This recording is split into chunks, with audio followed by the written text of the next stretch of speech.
Welcome back, everybody, to another episode of Burning Cinema, the show where we revisit... Oh, I nearly couldn't say that, couldn't I? Steve already were ballsed up. We? Me? You? Me? It's me talking. I can't talk properly. Leave me alone. It's been a tough morning. Right. Welcome back, everybody, to another episode of Burning Cinema, the show where we revisit the movies that shaped our past. I'm your host, Ross, and joining me, as always, my good friend and co-host, Tom. If you've been with us before, you know the drill. If you're not, then get ready, because we're going to dive headfirst into cinema's memory lane. So, Tom, let's not mess around. Let's tell me exactly what's going on this episode of our podcast. In this episode, we are heading over to Japan for Edward Zwick's 2003 film, The Last Samurai. I have been hired to help suppress the rebellion of yet another tribal leader. Apparently, this is the only job for which I am suited.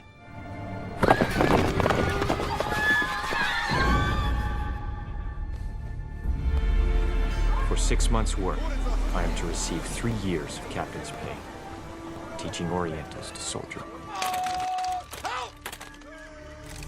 Fire! What can the general tell me about this man, this samurai, Katsumoto?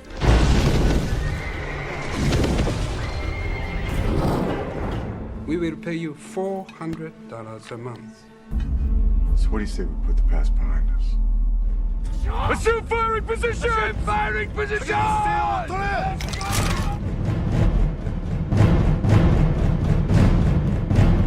Tom Cruise probably at his finest in his acting, I would say. Look, I'm going to throw that one straight in there right at the beginning.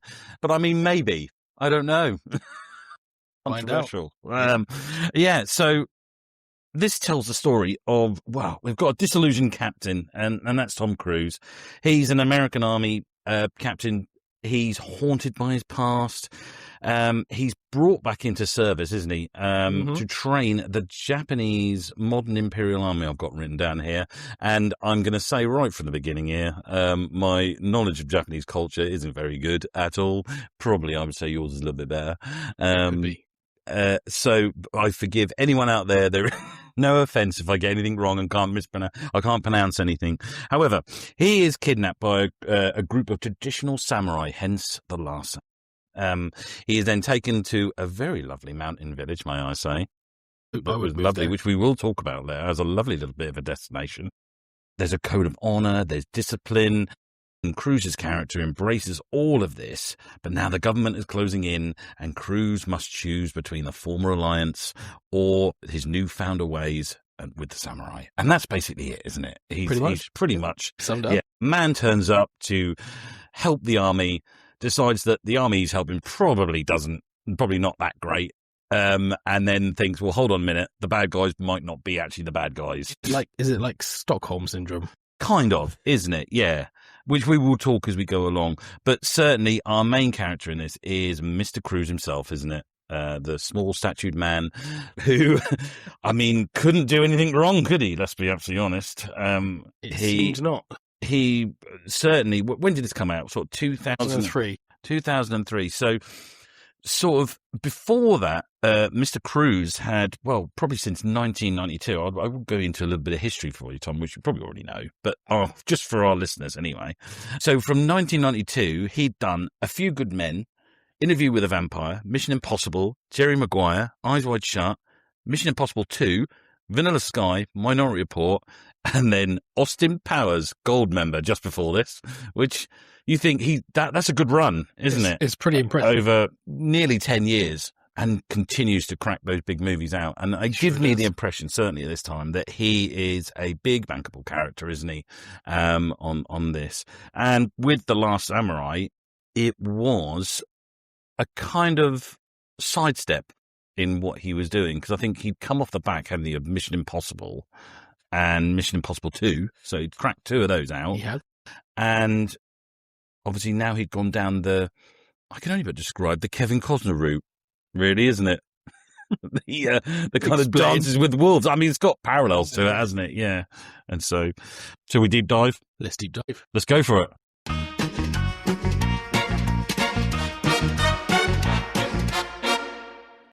Get an opening shot of what I will say, and I'm going to throw it in here, some beautiful scenery. It is stunning scenery, and accompanied by the score, and I'm going to throw this out as well.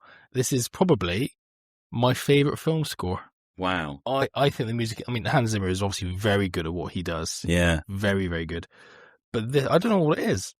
This particular score is phenomenal, I think. Quite a good score that actually sounds very different than his normal stuff as well. Yeah. So, which is good, because sometimes I know from the Batman and thing, it gets a bit samey, doesn't it? Let's be honest. It can do, and he's definitely gone all out and sounds a bit more traditional and sort of has Japanese elements to it while still maintaining his traits. So we're introduced to Tom Cruise's character. He's this captain, isn't he? And did you notice we get Walter Peck from Ghostbusters? Or no, not Walter Peck. Sorry, the guy. I'm just completely wrong. I've just completely done it. What's his name? No, Will Atherton, isn't it? William Atherton. Right, start again. Edit that bit out. It's the guy from Die Hard. Yes, we get the guy from the guy who's on the plane, and he's the reporter, isn't he? In Die Hard, isn't he? He rocks up, and he's this I don't know, sort of showman, is he, or something? Is he like? Yeah, he's like a representative for the Winchester Rifle Company, trying to sell rifles. Yeah, and Cruise he's not very interested, is he? He's basically a drunk now, isn't he? He's been in war with at the time they would have said, the Native Americans, and he seems to be suffering from what is suggested to be PTSD, isn't it? He's having a lot of flashbacks and nightmares from what he's done. Yeah, we're going to see this throughout the film, isn't it? Where he's going to be questioning his decisions and what he was fighting for, isn't it? Which is classic kind of government versus Native America, So we get flashbacks and sideshows of that. He's not very good. He doesn't really care too much, does he? He's sort of coming on. I assume he's just earning a little bit of money, isn't he, just to get by on this? Start opening fire, doesn't he, in amongst the crowd or something? I mean, that's not really going to keep you in the game, is it? No, it does sort of generate a P45. For those of our American viewers, and that's a document given to you by to say goodbye, thank you for your work here. Never come back again, ever. But we don't hang around too much. Cruise is hired, isn't he, straight away? He is, yeah. Well, his old mate has come along. So his mate is played by Billy Connolly.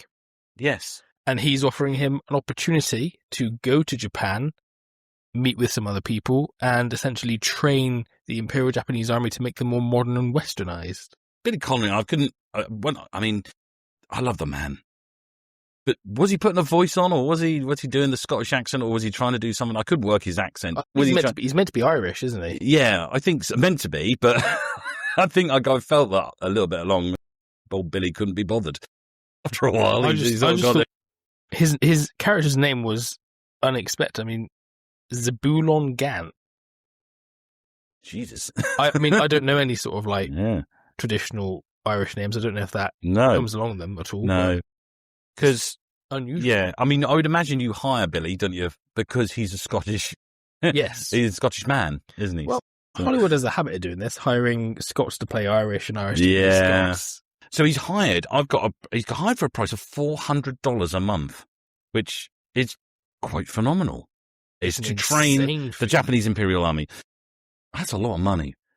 That's incredible. I mean, I've done some digging around, and I found out that that's equivalent of today's money is $15,000 a month. That is. I mean, I would take that job. I mean, I'd go off to.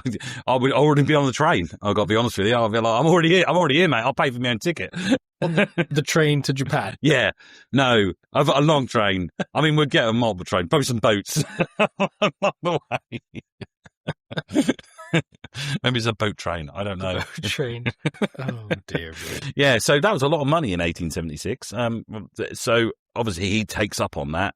This is quite an amazing thing. I mean, he must be quite skilled, mustn't he? Quite good if they're outsourcing to America to kind of look at their fighting styles. So big time. But then we sort of learn a bit more about the people that we're meeting on this journey. So one of the people who's sort of encouraging his employment. I suppose we should have mentioned his name. He's playing a character called Captain Nathan Algren. As we have mentioned that's who Tom Cruise is playing. We meet his old colonel, played by Tony Goldwyn. And his old colonel, they don't get on, do they? No. They have a bit of a private chat where Olgun makes it quite clear, if I get the opportunity, I will kill you. I know. So they're not friends. And I've got to be honest with you, he's being paid a lot of money. Maybe that's a little bit of a risk, but Yeah. yeah. But clearly, the Colonel, despite their lack of friendship, knows that Olgun's obviously the man for the job. Yeah. And knows what he's doing. So all happens. We're moving along at quite breakneck speed, I believe, in this film. We aren't hanging around, but not so much that I can't confuse or I don't know what's going on. No, the pacing's really good. So it makes it very clear what's happening, why it's happening. The Japanese want to modernize. They want the Americans to come along and help them.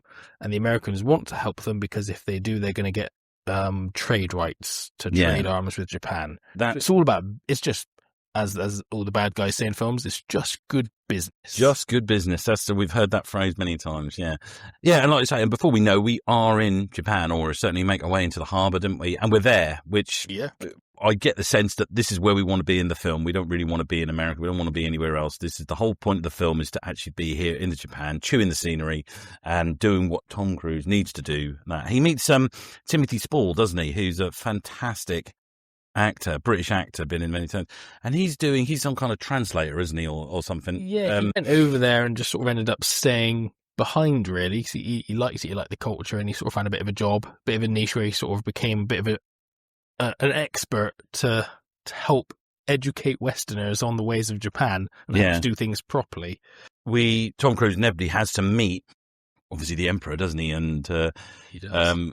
Every time I think of the Emperor, I think a big man in robes, sitting in this massive high chair or whatever. But it's quite actually low key, isn't it? He's sort of sitting in what can only be like a small sort of hut, really, with like indoor tent. Indoor tent. And there's this shadowy figure that's sort of sat in here. And I'm sorry, Tom. I'm gonna.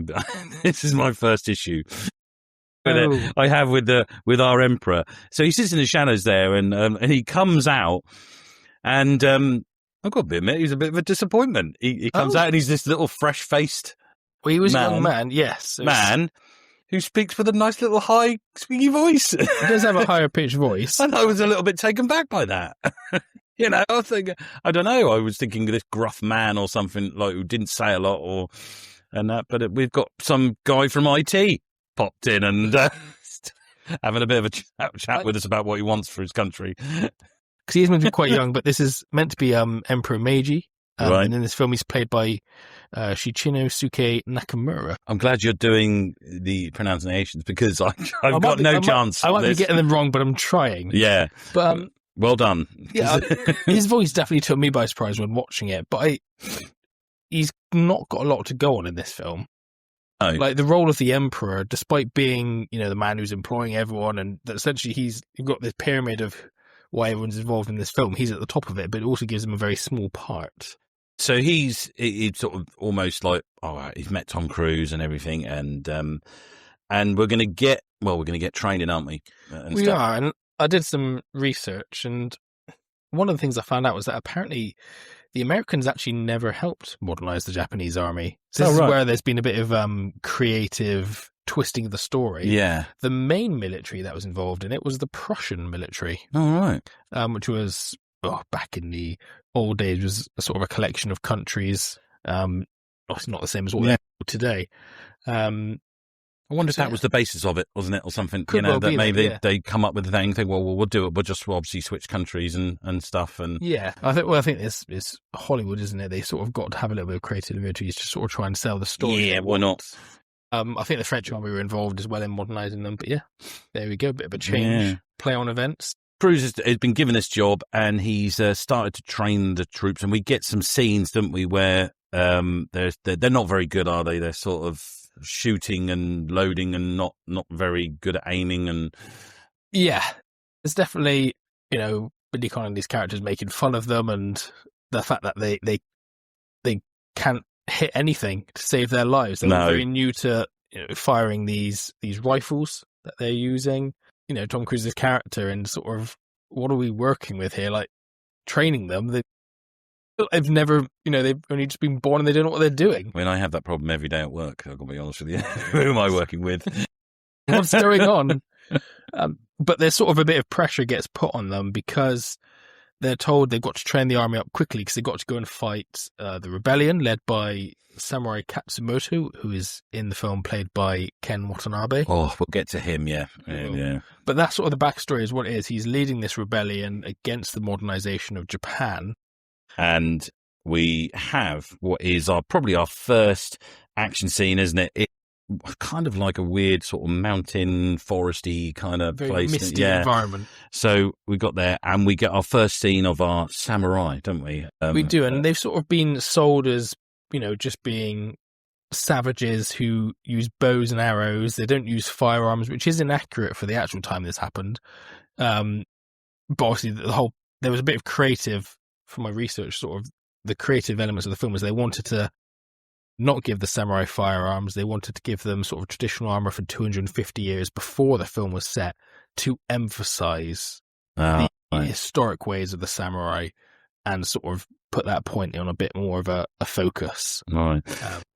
So it doesn't go well, does it? The crew's almost like, told you so. The Imperial Army is absolutely annihilated, including Sergeant Gant.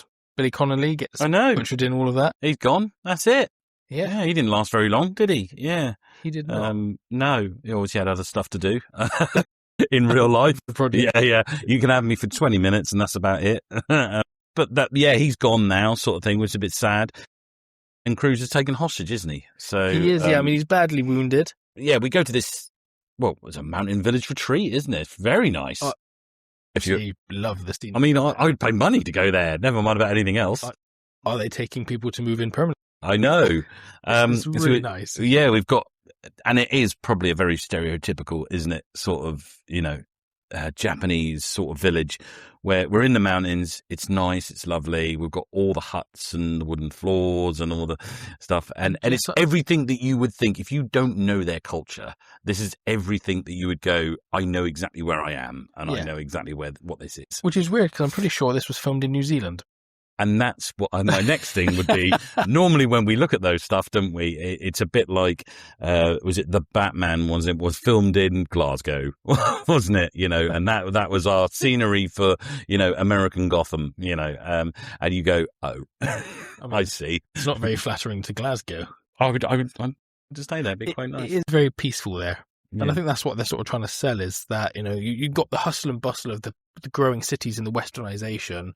And then you come into the mountains, you've got this just peaceful village where everything is very calm and tranquil. Everyone's just focusing on their daily activities to show that the vast difference in what's going on. Yeah. And Cruz is not good because he's injured, isn't he? And they're right there. They're bringing him back, aren't they? They're helping him and giving him medicines and stuff, all herbal remedies, aren't they? And stuff, and slowly bringing him around to the fact that eventually he's going to start some training at some point. He is, and we're sort of introduced it to various different characters at this point. So Tom Cruise is sort of put into the care of Taka, played by Koyuki, and Taka, as a character, is actually the wife of a samurai that Olgren goes and kills. So Cruz is not up to full strength yet, is he? He's quite weak, isn't he, at the moment? And he's starting this sort of training, and the aesthetic of it and everything how it looks at. It really reminded me, I know it sounds weird, but Batman Begins with Liam Neeson. It had that very much look of it. Like we've got stick fighting, where like sort of, and Cruz is like trying to recover at the same time.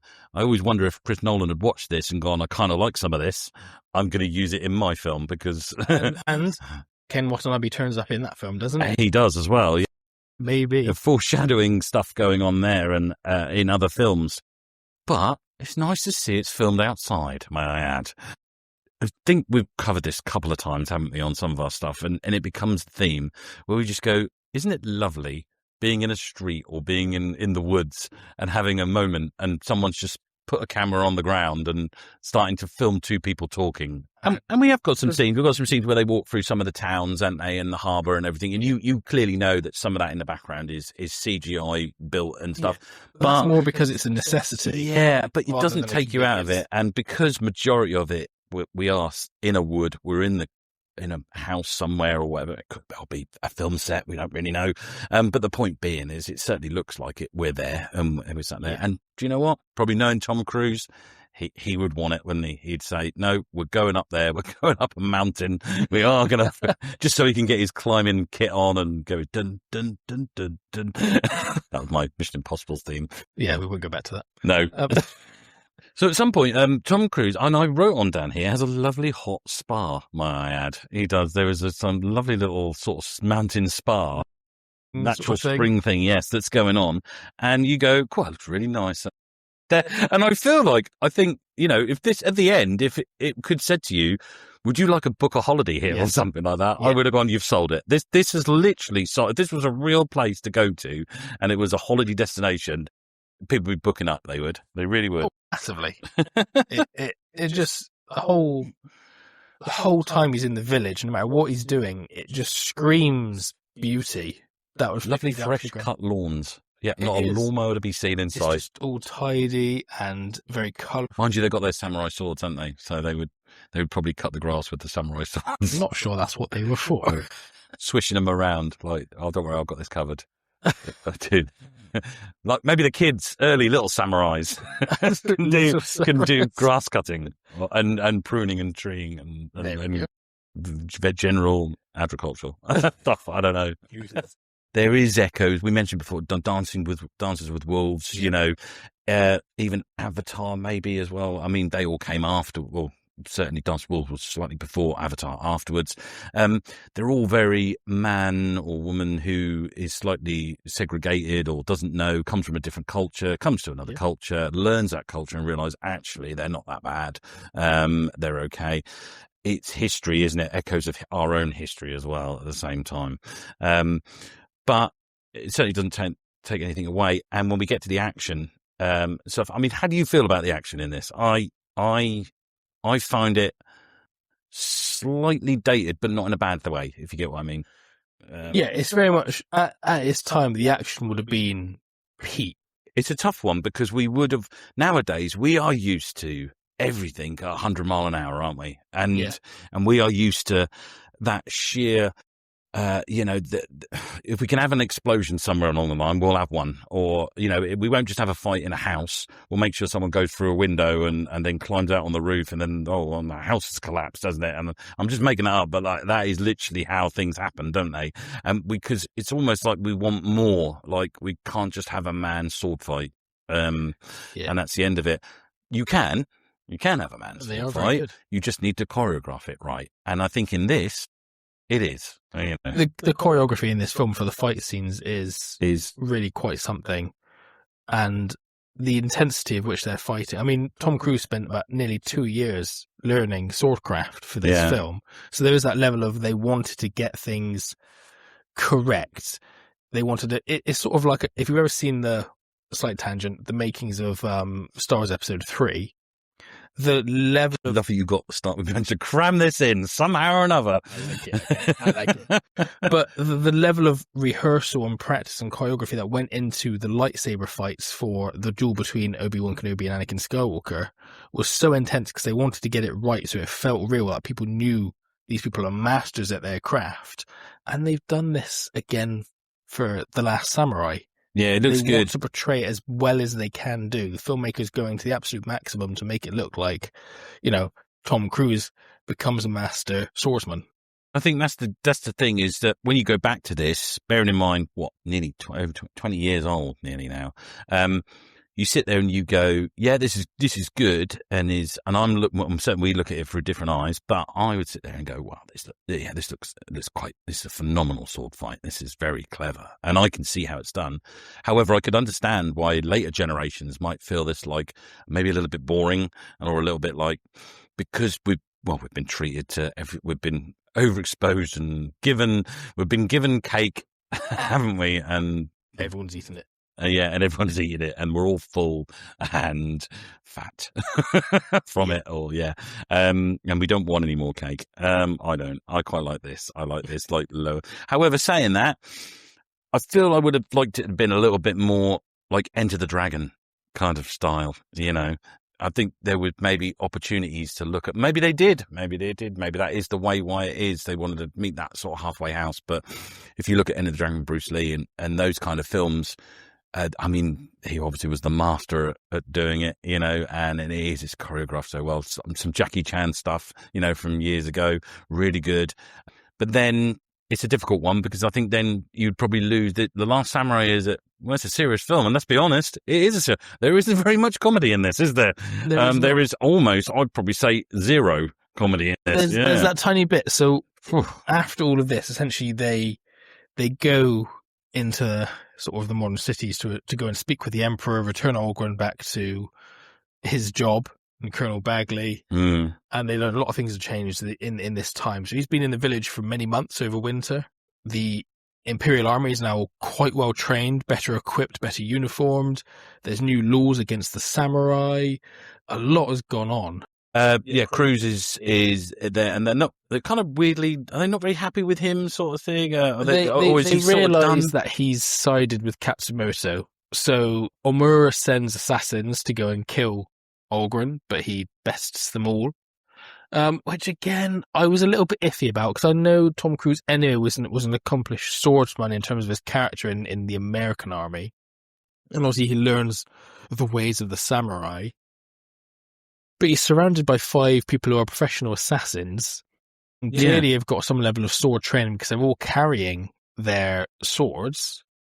And I just think, are we just hamming up his abilities for the story of the plot? Like, if it was 2, maybe fair enough, but he's fighting 5 of them at the same time. That was a bit that I felt was unnecessary. A little bit like out there, innit? Yeah. Yeah, I felt like he would have died. Yeah, I mean, and I do notice that the wooden floor in this, you know, like is phenomenal. I'd imagine the wooden floor polish budget was off the scale, wasn't it? Never saw anyone sweeping up or anything, or doing anything, or waxing a floor. You know, I was expecting Mr. Miyagi to turn up, you know, at one stage, wax on, wax off, or something. But no. Essentially, what happens next is Katsumoto and Algren decide they're going to go and fight the Japanese Imperial Army, even though they know they're going to be massively under-equipped and massively outnumbered. I mean, yeah, we're going to get to it, aren't we? But yeah, they are massively outnumbered. They decide they've got to do this stand. And we get a bit of a montage of them sort of preparing and everyone sort of getting ready for the fight. Yeah. Interestingly, there's a scene in there where they're having a sword, a katana made personally for Algren's character. But the actor making the sword is actually a master swordsmith and one of the highest ranking swordsmiths in Japan. His name is Shoji Yoshihara. Wow. And that was actually his job. That is his role in life in general, was to make. And they give him a little part in this to play like almost the same type of person and role. Yeah. I think again that in terms of filmmaking is like, that's a respect to the culture and the complexity of making a katana. Is that you said, instead of getting an actor to it, let's just go get a man who knows what he's doing. That is a there is loads of examples in history of that, isn't there? My favourite, and I mean, we move off to the side a little bit, is Full Metal Jacket, where the drill sergeant, they hired an actor, and they used the actual drill sergeant, which they would eventually use, his video. They videoed him in a real thing. And I think Stanley Kubrick went, why we got an actor? Let's just go and get the guy from the video that we filmed, you know, and hence and it works. And that sounds very much like this, of like, why would we get that? Let's go and get the man who actually he knows what he's talking about, or certainly knows how to present it. Yeah. Obviously, Cruz is now at this point, and he has the armor, doesn't he? The man he killed. Of the man he killed, which is a bit of a turn up for the books, doesn't it? It does, but then they sort of explain in the film that this is actually a big honor to have that armor, to wear it. Which again, like in our culture, is a bit like, oh, I'm not sure you'd wear the clothes of the man you've just, you know, stabbed through the throat. Yeah, it's a bit weird. I would be a little bit. But for them, in the Japanese culture, it was a huge honor to sort of say, actually, and also to be, you know, an American wearing the traditional samurai armor. The whole thing is about this honor and respect, and they feel like he's earned it. And throughout the film, for example, Algren and Ujio, the warrior, have not been best friends, but in it, you know, Algren's wearing the armor, Ujio comes up to him and makes sure it fits and gives him the nod of his approval. And I think that's sort of a big turning point of that. They now respect him and sort of welcoming as their own, which is the whole point of the film, is that this guy's gone there to fight them and then ends up falling in love with everything they represent. One thing that you find in war films, and essentially this is kind of a war film, is that, the main character always does this, this rousing battle speech. Yeah. But in this, Katsumoto just turns to his warriors and just does a scream, essentially, isn't it? It's a warrior's cry. There's no speech, it's just a yell. And I really liked that. You sit there and you probably would expect, if you watch all kinds of war films, it's just like, here we go, the big speech, before the battle, everyone we're going to do this, and I'll try and bring you all back. It does baffle me, not from this film, but mainly from history in general, that I'd imagine, I don't know, I wasn't there at 1066 at the Battle of Hastings, or anything. So you're not a young man. I know I look old. But that's me in the Bear Tapestry. Was it you who fired the arrow into Harold's eye? I did. It's like that. There's a picture of me. But I find it amazing that anyone survived. Never on either side. Like, they didn't just all wipe each other out and go, well, there's no one left. But good stunts. Same. They had over 500 Japanese extras training for 10 days for these battle scenes. I can see it easily. Yeah. Yeah. And again, it shows the commitment. Instead of just getting them on the day and go, right, just, hit each other with swords and rifles and that. No, we're going to practice. We're going to spend, that's essentially 2 weeks of work. That is just to get this final scene.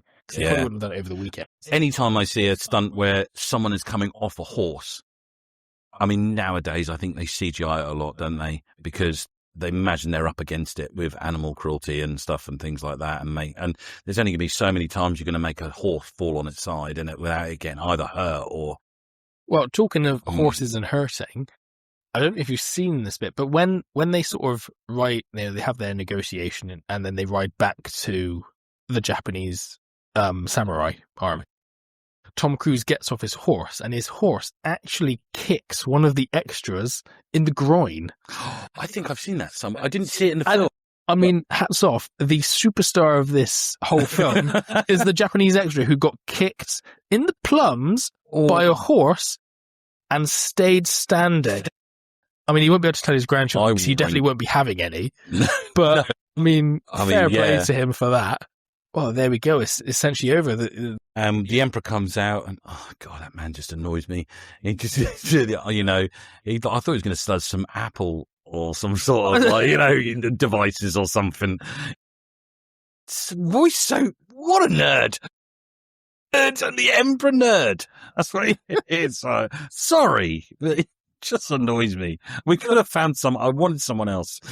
But and kind of, that's it, isn't it? It comes to an end. I think that the realization that the American soldier has been trained by the traditional ways of the samurai sort of convinces the Emperor that dealing with the Americas is not a good idea and sort of kicks him out, doesn't it?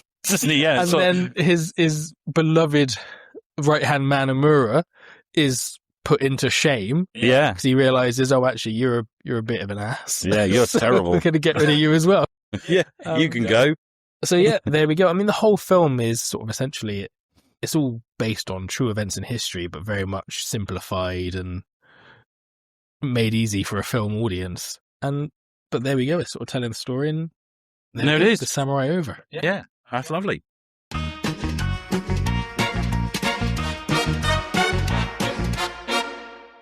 I'd only seen it once before this. I had. So it sits right in the back there of my memory. And I'll be absolutely honest with you, when I watched it, I couldn't remember any of it. None of it was familiar. It was almost like sitting down watching it for the first time again.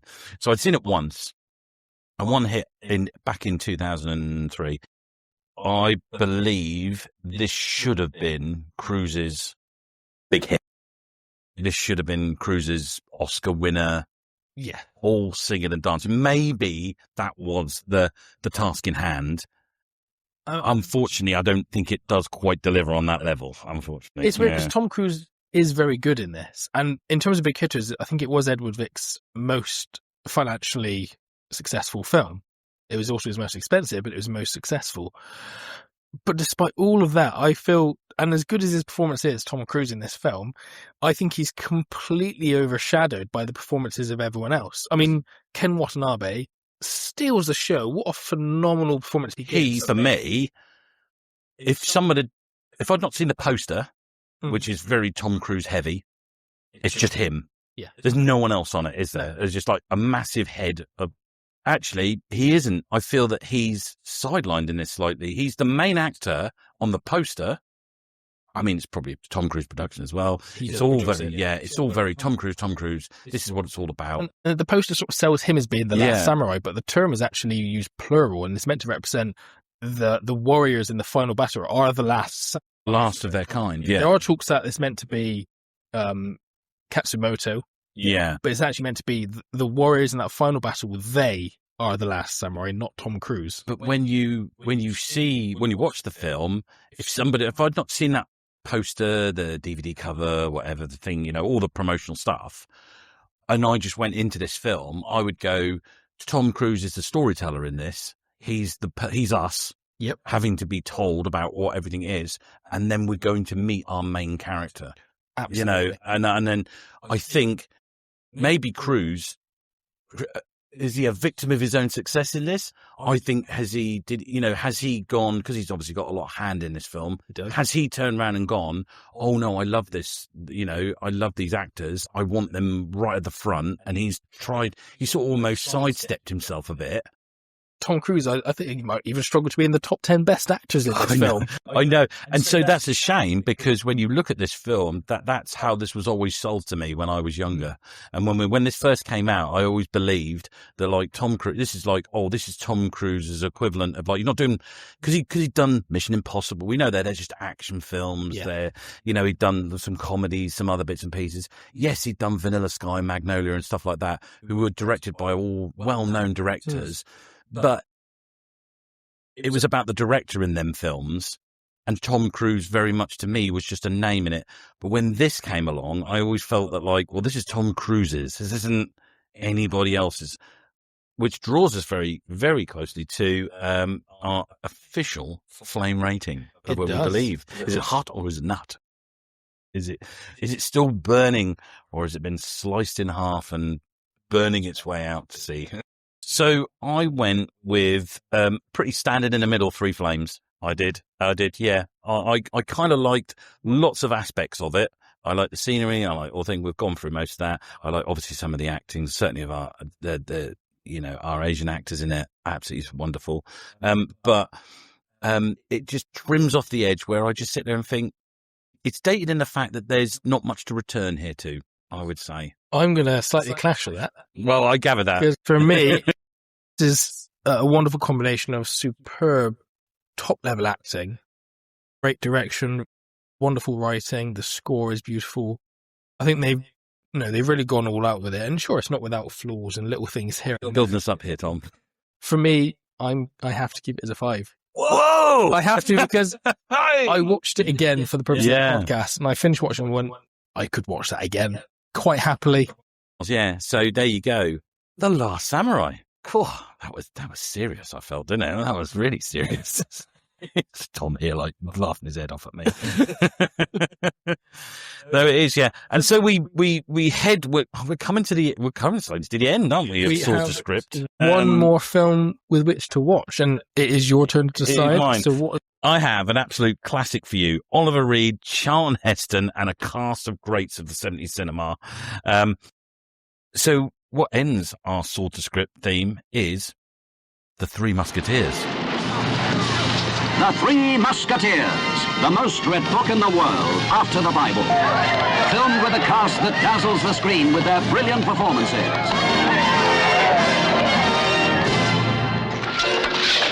There are 6 of them, and we are only 3. No. 4.